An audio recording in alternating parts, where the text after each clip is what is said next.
Welcome to McPlum, simple solutions served daily.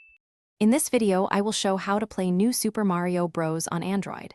First, you will need to prepare your Android device by installing a Nintendo DS emulator.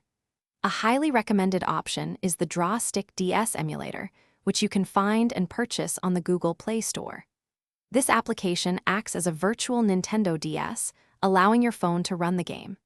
Make sure your device has sufficient storage, ideally at least 200 megabytes, for the emulator and game files. Next, you'll need the game file itself, often referred to as a ROM.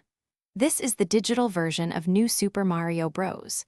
It's important to note that you should only download ROMs for games you already own physically. You can search online for New Super Mario Bros. DS ROM to find various sources.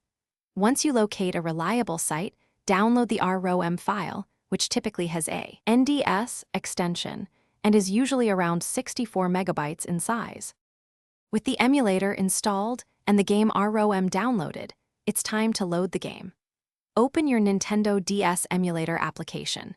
Most emulators will automatically scan your device's storage for compatible game files.